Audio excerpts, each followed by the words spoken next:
Mr. Widemouth from Creepypasta, written by Perfect Circle 35, narrated by Aisha, background music by DeathInBloom.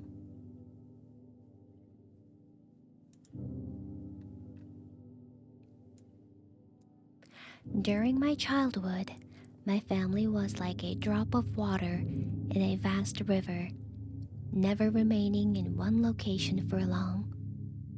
We settled in Rhode Island when I was 8, and there we remained until I went to college in Colorado Springs. Most of my memories are rooted in Rhode Island, but there are fragments in the attic of my brain which belong to the various homes we had lived in when I was much younger. Most of these memories are unclear and pointless, chasing after another boy in the backyard of a house in North Carolina, trying to build a raft to float on the creek behind the apartment we rented in Pennsylvania, and so on. But there is one set of memories which remains as clear as glass, as though they were just made yesterday. I often wonder whether these memories are simply lucid dreams produced by the long sickness I experienced that spring, but in my heart, I know they are real. We were living in a house just outside the bustling metropolis of New Vineyard, Maine, population 643. It was a large structure, especially for a family of 3. There were a number of rooms that I didn't see in the 5 months we resided there.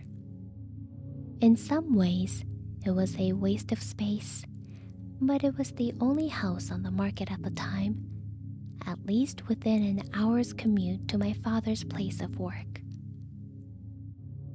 The day after my 5th birthday, attended by my parents alone, I came down with a fever.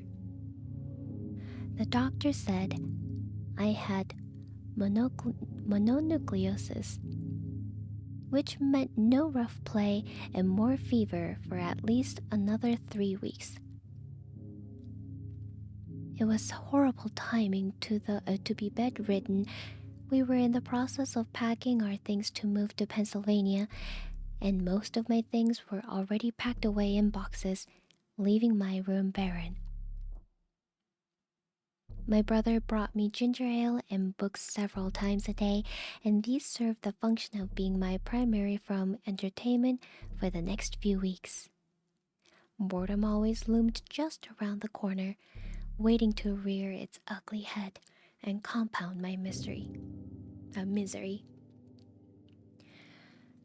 don't exactly recall how I met Mr. Widemouth. I think it was about a week after I was diagnosed with mono.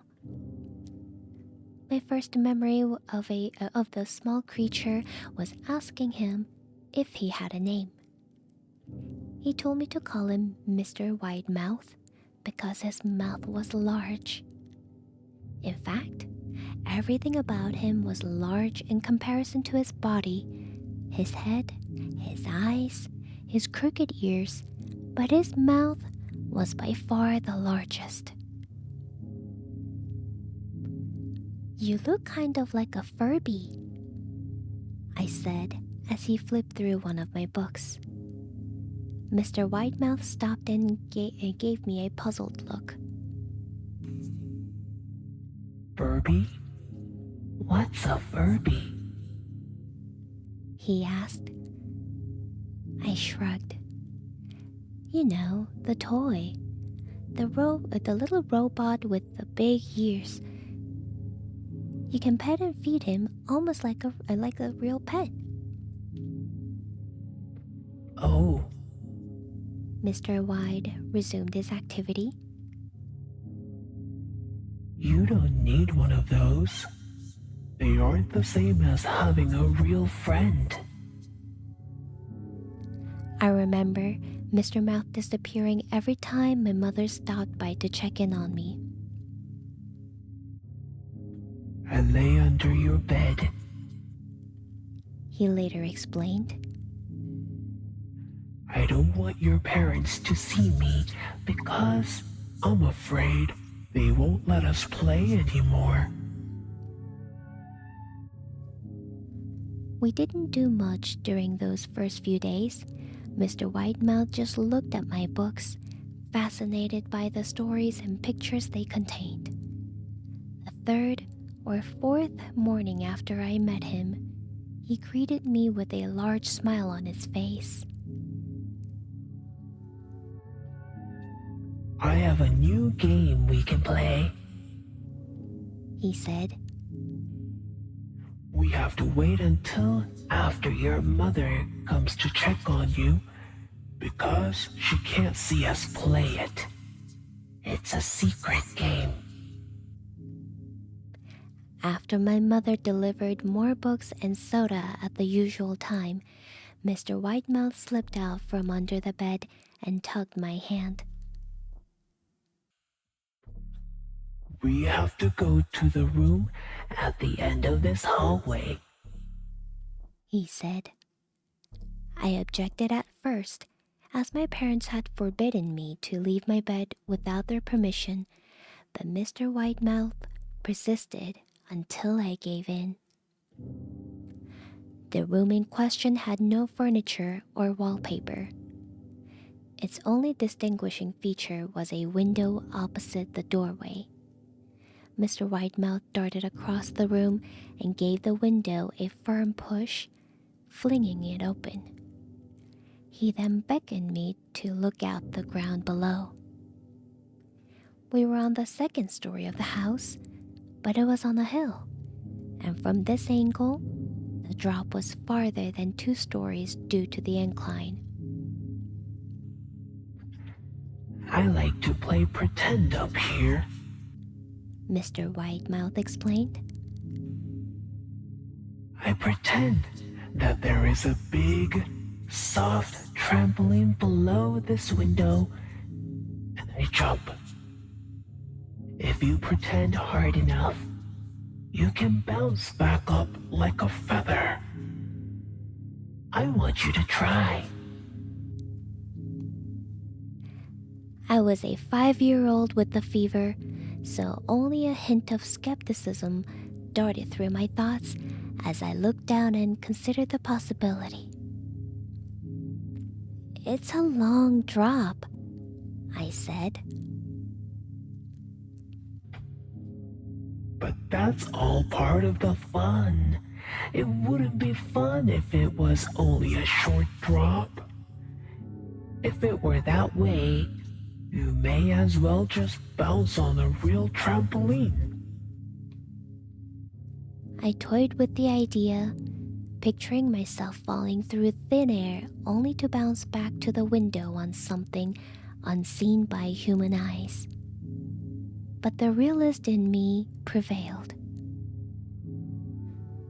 Maybe some other time, I said. I don't know if I have enough imagination. I could get hurt. Mr. Widemouth's face contorted into a snarl, but only for a moment. Anger gave way to disappointment. If you say so, he said. He spent the rest of the day under my bed, quiet as a mouse. The following morning, Mr. Widemouth arrived holding a small box. I want to teach you how to juggle, he said. Here are some things you can use to practice before I start giving you lessons. I looked in the box. It was full of knives.